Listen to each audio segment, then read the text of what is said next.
Hello दोस्तों, polytechnic education channel पर आप सभी लोगों का स्वागत है। दोस्तों, मैं master trainer professor S.K. Ahirwar Ujjain polytechnic college में पदस्थ हूँ। आज की वीडियो में मैं बताने जा रहा हूँ विधानसभा निर्वाचन 2023 में पीठासीन अधिकारी और मतदान अधिकारी प्रथम, द्वितीय और तृतीय के क्या क्या कर्तव्य और अधिकार हैं। तो दोस्तों, इस वीडियो में मैं बहुत ही सरल सहज भाषा में समझाने का प्रयास करूंगा कि मतदान दल के जो अधिकारी हैं, जो पूरा चुनाव संपन्न कराते हैं, तो उनके क्या कर्तव्य हैं और क्या अधिकार हैं। तो चलिए दोस्तों, हम बिना समय गवाए वीडियो को शुरू करते हैं। सबसे पहले दोस्तों, ये कि यदि किसी भी संशय या डाउट की स्थिति में आयोग की मार्गदर्शिका एवं नवीन निर्देशों का अध्ययन अवश्य करें। तो दोस्तों, जैसे जैसे आयोग नई नई चीज़ें बताएगा उसको भी आप लोग अपडेट होते जाएं। अब दोस्तों, हम देख लेते हैं सबसे पहले पीठासीन अधिकारी एवं मतदान अधिकारियों के क्या दायित्व हैं। तो सबसे पहले दोस्तों, हम बात कर लेते हैं पीठासीन अधिकारी के कर्तव्य और दायित्व की। जैसा कि दोस्तों आप सभी को मालूम है कि पीठासीन अधिकारी पूरी मतदान दल का लीडर होता है, मुखिया होता है। मतदान सामग्री प्राप्त करने से लेकर चुनाव की पूरी प्रक्रिया समाप्त होने तक और सामग्री को जमा करवाना मुख्य रूप से पीठासीन अधिकारी और पूरी टीम का रहता है। लेकिन इस पूरी टीम का जो लीडरशिप पीठासीन अधिकारी करता है, उसे ईवीएम का संचालन करते आना चाहिए। और जितने भी डॉक्यूमेंट हैं, चाहे वो पीठासीन की डायरी हो, मतपत्र लेखा हो, और तमाम जो समय समय पर घोषणाएं हैं, वो पीठासीन अधिकारी को भरना होती है। तो दोस्तों, यहाँ पर जो पीठासीन अधिकारी का जो कर्तव्य है वो काफ़ी बड़ा हो जाता है। अब हम दोस्तों बात कर लेते हैं मतदान अधिकारी वन के क्या कर्तव्य हैं। तो दोस्तों, ये बहुत संक्षिप्त में मैं वीडियो बना रहा हूँ, जैसे कि मतदान अधिकारी 1, 2 और 3 के विशेष रूप से क्या काम है, और अलग वीडियो में मैं बताऊँगा पीठासीन अधिकारी के क्या क्या काम है, किस तरीके से फॉर्म भरना है। तो यहाँ दोस्तों, सबसे पहले प्रथम मतदान अधिकारी का क्या काम है। जैसे ही दोस्तों चुनाव होता है, तो सबसे पहले मतदाता प्रथम मतदान अधिकारी प्रथम के पास आता है। उसकी बहुत ही महत्वपूर्ण जिम्मेदारी होती है। यदि सही मतदाता की पहचान करके करवाता है और फिर 2 के पास भेजता है, तो बहुत ही आपका काम जो है बहुत ही सरल और सहज हो जाता है। तो यहाँ दोस्तों व्हाट्स न्यू आप देख रहे हैं कि अब जो मतदान अधिकारी प्रथम के पास आएगा, पहले दोस्तों BLO आप लोग फ़ोटो वोटर स्लिप प्रोवाइड कराता था, और उसी को हम एक तरीके से पहचान पत्र के रूप में उसे स्वीकार कर लेते थे। लेकिन दोस्तों, अभी न्यू जो अपडेट है चुनाव आयोग के माध्यम से आ रहा है कि अब आपके पास जो BLO की जो पर्ची रहेगी वो वोटर इन्फॉर्मेशन स्लिप कहलाएगी। इसमें फ़ोटो नहीं रहेगा, इसमें वोटर इन्फॉर्मेशन स्लिप में जो मतदाता की चिन्हित प्रति है उसका सरल क्रमांक लिखा रहेगा। तो दोस्तों, ये वोटर इन्फॉर्मेशन स्लिप की क्या ज़रूरत है। तो दोस्तों, ये सिर्फ मतदान अधिकारी प्रथम को उसका सरल क्रमांक ढूंढने में आसानी होगी। लेकिन दोस्तों, कोई यदि वोटर इन्फॉर्मेशन स्लिप लेके आता है और जो फ़ोटो आइडेंटिटी कार्ड या कहें कि दोस्तों एपिक कार्ड नहीं लाता है, तो फिर आपको अलाउ नहीं करना है। क्योंकि दोस्तों, ये एक नया अपडेट आया है जो वोटर इन्फॉर्मेशन स्लिप के माध्यम से आप सिर्फ चिन्हित प्रति में मतदाता का सरल क्रमांक ढूंढ सकते हैं। फिर उसको पहचान के लिए एपिक या आयोग द्वारा जो दस्तावेज दिए हैं उनके माध्यम से उस मतदाता की पहचान आपको सुनिश्चित करना होगी। तो दोस्तों, ये एक नया अपडेट था। उम्मीद है आप समझ गए होंगे। फ़ोटो वोटर स्लिप अब आपके स्थान पर अब आपको वोटर इन्फॉर्मेशन स्लिप मिलेगी, जिसमें चिन्हित प्रति का सरल क्रमांक लिखा होगा। अब दोस्तों, हम देख लेते हैं मतदान अधिकारी फर्स्ट की क्या कर्तव्य हैं। तो जैसे ही दोस्तों मतदान शुरू होता है नियत समय पे, तो सबसे पहले जो मतदाता वोट डालने आता है वो प्रथम मतदान अधिकारी के पास आता है। तो जैसे ही दोस्तों अब वो अगर वोटर इन्फॉर्मेशन स्लिप लाता है तो ठीक है, नहीं तो फिर आपको उसका नाम ढूंढना, उसका सरल क्रमांक और नाम आपको वोट ये जो चिन्हित प्रति है उसमें से ढूंढना होगा।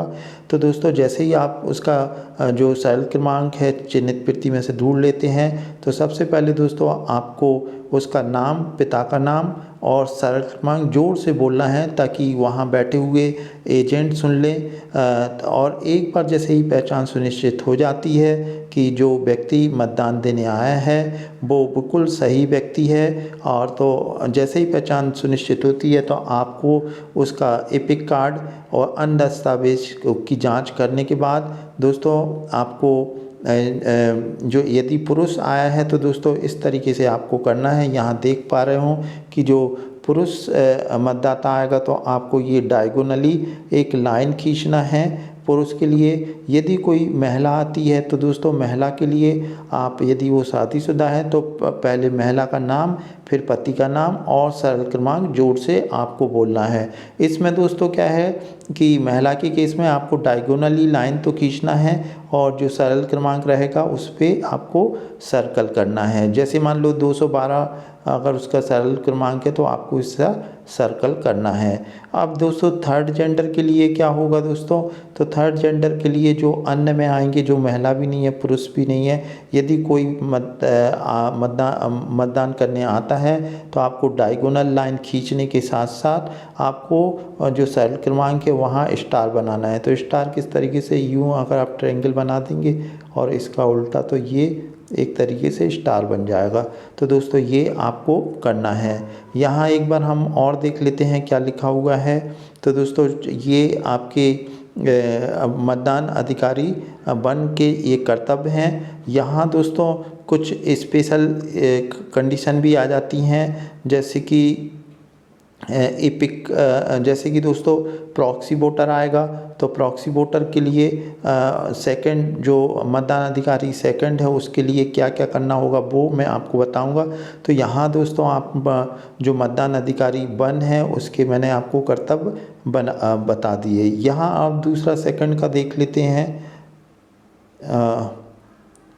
यहाँ दोस्तों एनआरआई का भी लिखा हुआ है, हालांकि अपने यहाँ पे एनआरआई का नहीं आता है। एनआरआई यदि होगा तो उसका मूल पासपोर्ट की जांच की जाएगी।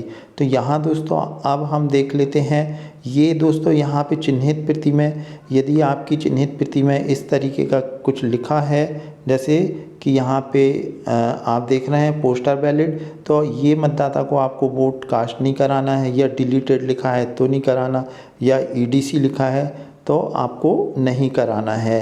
क्योंकि दोस्तों ये पोस्टल बैलेट और ईडीसी वाले एक अलग बूथ पे जाके करेंगे, क्योंकि एक बार जो इनका नाम हो गया है या डिलीटेड में है तब आपको इनसे वोट कास्ट नहीं करवाना है। अब दोस्तों हम देख लेते हैं मतदान अधिकारी द्वितीय के क्या अधिकार हैं, क्या कर्तव्य हैं। तो दोस्तों एक बार जैसे ही उसकी पहचान सुनिश्चित हो जाए कि ये जो मतदान अधिकारी ने चिन्हित प्रति में उसकी एंट्री कर ली है, पुरुष है या महिला है, तो इसके बाद फिर दोस्तों वो द्वितीय मतदान अधिकारी के पास पहुंचता है। अब यहाँ दोस्तों अगर हम देखें जो मतदान अधिकारी द्वितीय की काफ़ी जिम्मेदारी होती है। एक तो वो अमिट स्याही का प्रभारी होता है, और सबसे प्रमुख दोस्तों जो एक मतदाता रजिस्टर 17 का भी प्रभारी होता है, और जो मतदाता स्लिप है वो उसका भी प्रभारी होता है। ऐसे करके उसके 3 काम रहते हैं। उसको एक तो 17 काम में एंट्री करना होती है, और मतदाता स्लिप जारी करना होता है, और अमिट स्याही। तो दोस्तों यहाँ पे अगर हम बात कर लें दोस्तों अमिट स्याही की, तो सामान्य तौर पर किसको किस मतलब तर्जनी में लगाना है। यदि दोस्तों सामान्य व्यक्ति आता है, जैसे सामान्य मतदाता महिला हो या पुरुष हो, तो आपको बाएं हाथ की तर्जनी में लगाना है। ये दोस्तों आप देखें जहाँ से पहला जॉइंट है वहाँ नीचे तक आपको लगाना है स्याही, तो इस तरीके से हो जाएगा। अब दोस्तों जैसे यहाँ पर अगर आप देखें सामान्य मतदाता के लिए बाएं हाथ की तर्जनी में लगाना है। यदि दोस्तों प्रॉक्सी वोटर आया, प्रॉक्सी मतदाता, तो प्रॉक्सी मतदाता वो मतदाता होते हैं जो दोस्तों बूथ पर अपना वोट कास्ट नहीं कर पाते हैं किन्हीं कारणों से। जैसे कि दोस्तों ये प्रॉक्सी वोटर वो होते हैं जो सेना में होते हैं, मिलिट्री में, या बॉर्डर पे इनकी सेवाएं भारत सरकार के द्वारा ली जाती हैं। तो ऐसे वोटर जिन्हें छुट्टी ना मिलने के कारण वो अपने परिवार को वो आरओ के माध्यम से अपने परिवार को एक लेटर देते हैं। वो अथॉरिटी लेटर होता है जो आरओ प्रोवाइड कराता है, आरओ एआरओ। तो वो उन परिवार का कोई भी एक परिवार का कोई भी सदस्य प्रॉक्सी वोट के माध्यम से उसका वोट कास्ट कर सकता है। तो दोस्तों, एक तो जैसे वो परिवार का मतदाता आएगा तो वो अपना वोट डालेगा, तब तो आपको बाएं हाथ की तर्जनी में लगाना है। यदि वो प्रॉक्सी वो मतदाता के रूप में यूज़ करता है तो आपको बाएं हाथ की मध्यिका में उसका वोट कास्ट करवाना है। यहाँ दोस्तों आप देखें, ये बाएं हाथ की मध्यिका में। और इसी तरीके से कोई अंधे विकलांग मतदाता का साथी आता है तो आपको दाएं हाथ की तर्जनी पे लगाना है। तो दोस्तों, यहाँ स्पष्ट हो गया, एक व्यक्ति अपना जो वोट कास्ट करेगा वो बाएं हाथ की तर्जनी में करेगा। यदि वो प्रॉक्सी वोटर मतलब अपने परिवार के सदस्य का जो प्रॉक्सी वोटर है उसका भी वोट कास्ट करता है, तो एक तो उसने पहले अपना वोट दे दिया जो बाएं हाथ की तर्जनी में उसकी स्याही लगा दी। अब जब वो प्रॉक्सी वोटर का उपयोग मतदाता के रूप में करेगा तो उसके बाएं हाथ की मध्यिका में लगाना है। यहाँ दोस्तों ये क्लियर हो गया। अब दोस्तों अब हम देख लेते हैं 17 काम में किस तरीके से उसे एंट्री करना है और मतदाता स्लिप कैसे जारी करना है। तो यहाँ दोस्तों, यहाँ पे लिखा हुआ है मतदाता रजिस्टर के प्रत्येक मतदाता के हस्ताक्षर। यहाँ हम नीचे देख लेते हैं। तो दोस्तों, ये मतदाता रजिस्टर है, अगर आप देख पाएँ इसे प्रारूप 17 का कहते हैं। मतदाता का रजिस्टर है, इसमें सारी एंट्री होती है। जो चुनाव सुबह से जो नियत समय से चालू होता है और जो मतदान समाप्ति तक, इसमें सारी एंट्री होगी। जितने मतदाता 400 मतदाताओं ने अगर वोट कास्ट किया तो 400 के इसमें लिखे रहेंगे। तो दोस्तों, यहाँ पर हम समझ लेते हैं। ऊपर का तो आपको ये विधानसभा का बनना है कि कौन सा निर्वाचन है और मतदान केंद्र का क्रमांक है, तो ये सारी जानकारी आपको चिन्हित प्रति के माध्यम से मिल जाएगी। अब यहाँ पर अगर हम बात करें, ये जो पहला है ये क्रम संख्या है। यदि आपकी चिन्हित प्रति में 500 मतदाता हैं तो यहाँ पे सीएल 1 2 3 4 से 500 तक सीएल क्रमांक रहेगा दोस्तों। तो ये आपका 500 हो जाएगा। अब दूसरे वाले कॉलम में अगर आप देखें तो इसमें जब वो निर्वाचक नामावली के निर्वाचक की क्रम संख्या, ये चिन्हित प्रति के जो मतदान अधिकारी हैं जो जोर से बोलते हैं सरल क्रमांक 212 राम लाल, पिता का नाम श्याम लाल, जब जैसे 212 बोला तो मतदान अधिकारी यहाँ पे 212 लिखेगा। अब दोस्तों, यहाँ पे यदि वो एपिक लाया है तो आप यहाँ पे एपिक लिख देंगे ये सेकंड वाले कॉलम में। या दोस्तों वो कोई अन्य दस्तावेज़ लाया है, कोई भी जैसे पैन कार्ड लाया है तो पैन कार्ड का आपको क्या करना होगा, यहाँ पे पैन कार्ड लिखना होगा और उसके लास्ट के 4 डिजिट, मतलब आपको 1 2 3 जो भी उसमें पैन कार्ड में नंबर हैं उसके लास्ट 4 डिजिट आपको मेंशन करना होंगे। यहाँ दोस्तों आपको सिग्नेचर करवाना होंगे। यदि पढ़ा लिखा है, सिग्नेचर करना चाह रहा है तो आप सिग्नेचर करने दें, या फिर वो अंगूठा लगाना चाहता है तो अंगूठा लगवा दें।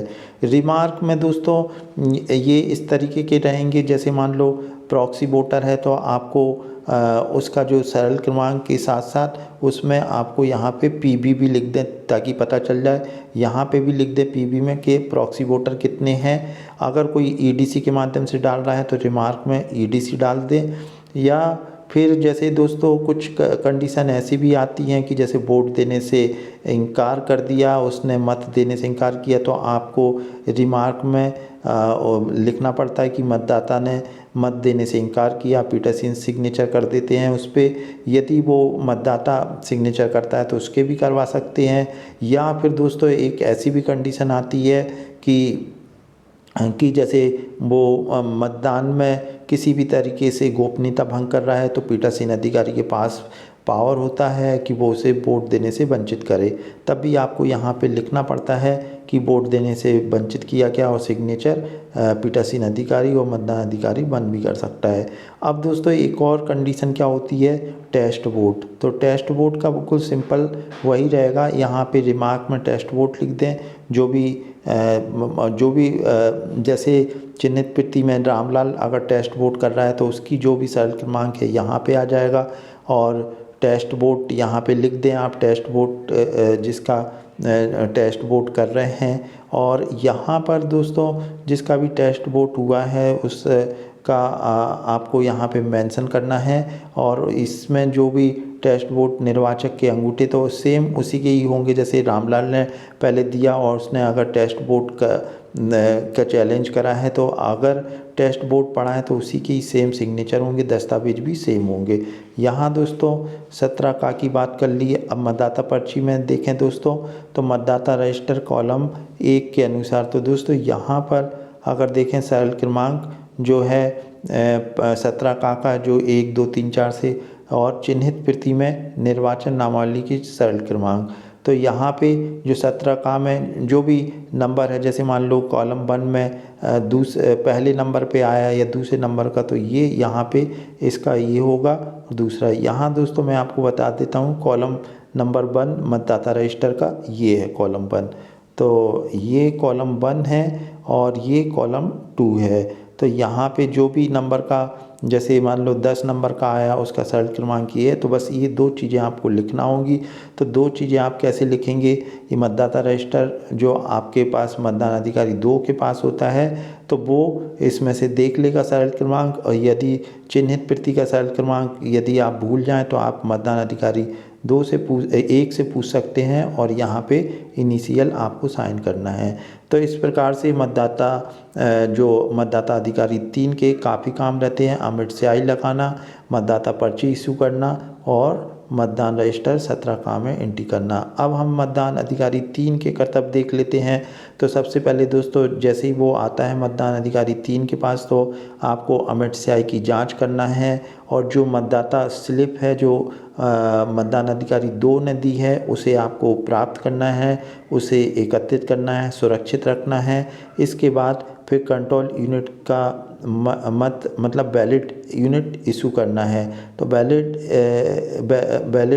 जो कंट्रोल यूनिट के माध्यम से बैलेट इशू करेंगे तो पहले आप देख लें जो मतदाता प्रकोष्ठ में है वो निकल गया है, उसके बाद ही आप बैलेट इशू करें। तो इस तरीके से दोस्तों मतदान अधिकारी 1 2 3 और पीठासीन अधिकारी की तो जो कर्तव्य हैं वो मैंने आपको बता दिए। दोस्तों आपको वीडियो अगर अच्छा लगा हो तो इसे ज़रूर अपने दोस्तों के साथ शेयर करें, कमेंट बॉक्स में बताएं ताकि मैं और भी वीडियो आपके लिए बहुत ही सरल सहज भाषा में आप तक पहुंचा सकूं। वीडियो देखने के लिए थैंक यू। और